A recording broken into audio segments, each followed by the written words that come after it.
Esto no es un rumor. Esto no es una filtración. Esto es lo que está pasando ahora mismo, dentro de ese edificio, y que casi nadie te está contando. Hay un hombre que hace 3 meses firmaba decretos. Hoy le piden permiso para ir al baño. Y no vamos a darte la noticia todavía. Primero necesitas ver dónde está, porque cuando lo veas, la noticia va a pesar el doble. El Metropolitan Detention Center de Brooklyn. Un edificio de ladrillo oscuro en Red Hook, sin señales visibles, sin ventanas hacia la calle. Cámaras, alambre de concertina y el ruido constante de la autopista, y 278. Nadie que pase por delante sabe lo que hay dentro.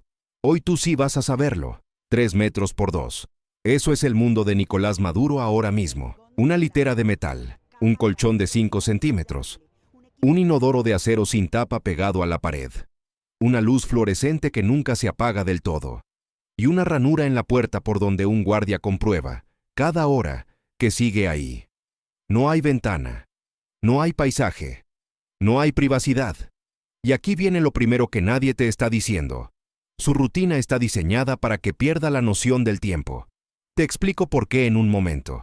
Pero antes necesitas entender una cosa. Este hombre controló un país durante años. Tenía aviones, palacios, escoltas armados las 24 horas. Su palabra movía instituciones. Su silencio también. Hoy un guardia federal decide a qué hora se ducha, y el agua caliente no siempre está disponible. Eso es el contraste. Pero el contraste no es la noticia. La noticia es lo que está pasando ahora dentro de ese juicio. Y cuando lleguemos a eso, vas a entender por qué este caso no termina aquí, ni mucho menos. Sigue viendo, porque lo que viene ahora cambia todo lo que creías saber sobre este caso. El MDC de Brooklyn no tiene la estética de una prisión moderna. No hay tecnología visible, ni espacios diáfanos, ni iluminación pensada para el bienestar. Es un edificio construido en 1994, que nunca ha sido renovado en profundidad. Las inspecciones internas lo han calificado repetidamente como uno de los centros federales con peores condiciones de habitabilidad del país. Eso es donde está Maduro. La celda de máxima seguridad donde se aloja mide aproximadamente 3 metros de largo por 2 de ancho, 6 metros cuadrados. Para que te hagas una idea, es menos espacio que un cuarto de baño estándar en un piso de clase media. Las paredes son de bloque de hormigón pintado. La pintura está descascarada en los bordes, manchada de humedad en la parte inferior y rayada a la altura de las manos, donde los presos anteriores dejaron marcas sin que nadie las borrara. El suelo es de cemento pulido, frío en invierno, pegajoso en verano cuando la ventilación falla. La litera está atornillada directamente a la pared. No se puede mover, no se puede ajustar. El colchón mide 5 centímetros de grosor y está fabricado en espuma de baja densidad, cubierta por una funda de tela institucional que se lava en frío y se seca en tambor. No retiene el calor, no amortigua el metal de abajo. El inodoro y el lavamanos son una sola pieza de acero inoxidable, sin tapa, sin separación visual, a menos de 1 metro de la litera. No hay intimidad, no hay biombo, no hay nada entre la cama y el retrete. La luz fluorescente del techo funciona las 24 horas. Por la noche se reduce al 70% de su intensidad, lo suficiente para que los guardias puedan ver a través de la ranura sin encenderla del todo.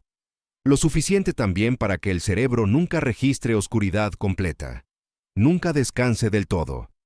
Eso tiene un nombre en psicología penitenciaria. Se llama privación sensorial parcial. Y sus efectos sobre la mente son documentados, medibles y deliberados. Pero espera, porque la celda es solo el escenario. Lo que pasa dentro de ella cada día es otra historia. Y esa historia empieza a las 5:30 de la mañana. 05:30. Recuento. No hay alarma. No hay música. Hay un golpe seco en la puerta metálica con una porra. Si no hay respuesta verbal inmediata, la puerta se abre. Si el preso no está visible y en posición correcta, se registra una incidencia. Esto ocurre cada día, sin excepciones, sin importar si el preso durmió bien, si está enfermo o si acaba de cerrar los ojos. 6:00. Desayuno. Una bandeja de plástico rígido con compartimentos.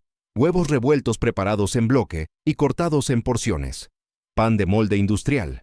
Un cartón de leche entera o desnatada, según disponibilidad. A veces fruta enlatada. Siempre frío. porque el reparto desde cocina hasta las celdas tarda entre 20 y 40 minutos dependiendo del módulo. Se come en la celda o en la sala común, en ambos casos bajo vigilancia directa. 800. Tiempo en el patio, si no hay incidente en el módulo, si el personal es suficiente, si el clima lo permite. 3 condiciones que no siempre se cumplen al mismo tiempo. El patio del MDC no es lo que imaginas. Es una estructura cerrada, abierta únicamente por arriba, de unos 20 metros cuadrados, rodeada de malla metálica de doble capa con concertina en la parte superior. El suelo es cemento, no hay bancos, no hay equipamiento. El cielo es un rectángulo recortado por la estructura metálica. Se camina, en círculos, o se está de pie mirando un muro. El tiempo máximo en el patio para presos de alto perfil en unidades de seguridad especial es de 2 horas, habitualmente menos. 10:00, de vuelta a la celda. Y aquí empieza la parte que nadie te cuenta, porque entre las 10 de la mañana y las 6 de la tarde hay 8 horas. 8 horas en 6 metros cuadrados, con luz artificial, sin ventana, sin actividad obligatoria, sin estímulo exterior. 8 horas en las que el tiempo no avanza, en las que el silencio se llena con el ruido de los pasillos, puertas que se golpean, guardias que hablan, otros presos que gritan o lloran, o simplemente existen al otro lado de una pared de hormigón. 8 horas que, según los estudios sobre aislamiento penitenciario, son suficientes para alterar la percepción del tiempo, la concentración y la estabilidad emocional en un periodo de semanas. 12:30. Almuerzo. Misma dinámica que el desayuno. Bandeja, vigilancia, silencio. 18:00. Cena. El menú más reducido del día. 22:00. Apagado de luces.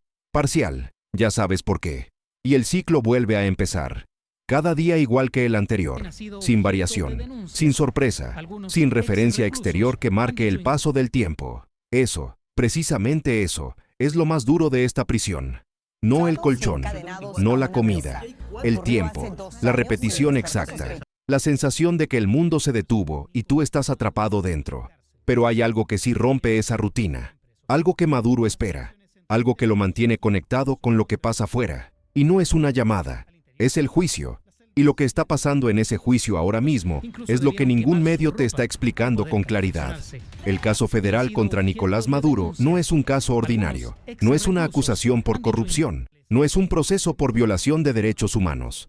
Es una acusación por narcotráfico con agravantes de terrorismo, específicamente por su presunto papel en la coordinación entre el gobierno venezolano y las FARC para usar el territorio y las instituciones del Estado como infraestructura de tráfico de cocaína hacia Estados Unidos.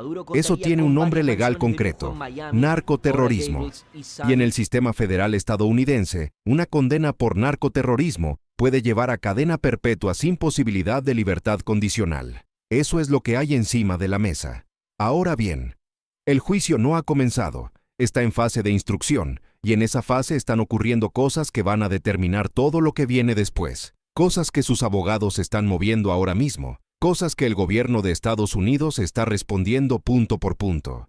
Y aquí viene el detalle que necesitas entender. La defensa de Maduro no está intentando demostrar que es inocente, está intentando demostrar que este tribunal no tiene jurisdicción para juzgarlo. Esa es la estrategia, y es más inteligente de lo que parece. El argumento es este: Maduro era jefe de Estado en funciones en el momento de los hechos que se le imputan, y según el derecho internacional, un jefe de Estado en ejercicio goza de inmunidad jurisdiccional ante tribunales extranjeros. Si esa inmunidad aplica, el caso se cae.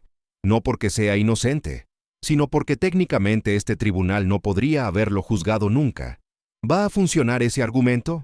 Eso es lo que nadie sabe todavía, porque hay precedentes en ambas direcciones, y porque la respuesta a esa pregunta va a marcar no solo el futuro de Maduro, sino el precedente para cualquier líder extranjero acusado ante la justicia estadounidense en el futuro. Eso es lo que está en juego, no solo un hombre en una celda, un principio jurídico completo, y hay algo más, algo que sus propios abogados saben y que todavía no ha salido en los medios con claridad. Cuando lleguemos al bloque del impacto político, vas a entenderlo todo. Para entender lo que significa estar donde está Maduro hoy, tienes que saber exactamente de dónde viene. El Palacio de Miraflores, en Caracas, tiene 42.000 metros cuadrados. Jardines, salones de estado, despachos con techos de 5 metros, una sala de situación con tecnología de comunicaciones directa, con los principales aliados del régimen, un equipo de seguridad permanente de varios cientos de efectivos, cocina propia con chef, vehículos blindados, protocolo. Cuando Maduro se desplazaba dentro de Venezuela, lo hacía en una caravana de entre 12 y 20 vehículos, motocicletas de avanzadilla, SUV blindados, ambulancia de protocolo, vehículo de comunicaciones, carreteras cortadas con antelación, helicópteros de cobertura en trayectos largos. Cuando viajaba al exterior, lo hacía en un Airbus A319 de la Fuerza Aérea Venezolana, adaptado para uso presidencial. Cabina privada, sala de reuniones, comunicaciones cifradas.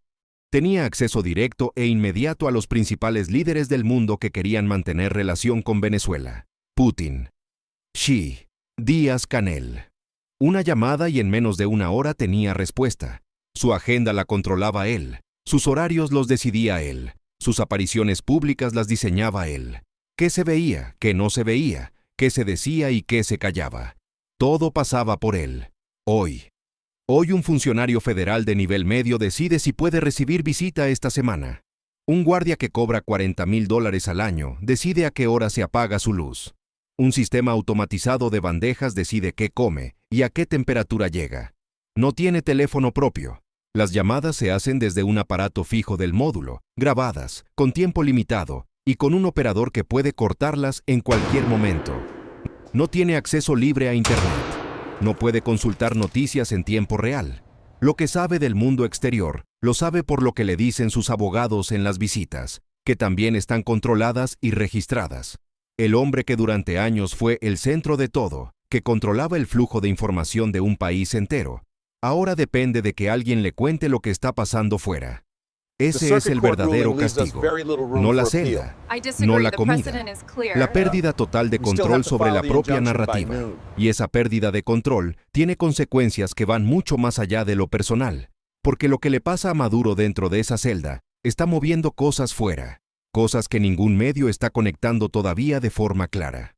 La detención de Nicolás Maduro no es solo una noticia venezolana, ni siquiera es solo una noticia latinoamericana. Es un evento geopolítico de primer orden, y aquí está el porqué. Primero, el precedente. Estados Unidos ha detenido antes a líderes extranjeros. El caso más conocido es el de Manuel Noriega, expresidente de Panamá, extraditado en 1990 y condenado por narcotráfico. Pero Noriega ya no estaba en el poder cuando fue arrestado. Maduro sí lo estaba, al menos nominalmente, en el momento de su detención. Eso lo convierte en un caso distinto, en un precedente sin equivalente directo en la historia reciente. Segundo, la reacción de los aliados.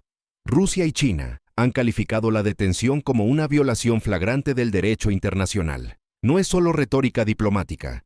Es una posición formal que tiene consecuencias sobre cómo esos países van a relacionarse con Estados Unidos en los próximos meses. Cada movimiento en este caso es observado en Moscú y en Pekín como una señal sobre hasta dónde está dispuesto a llegar Washington.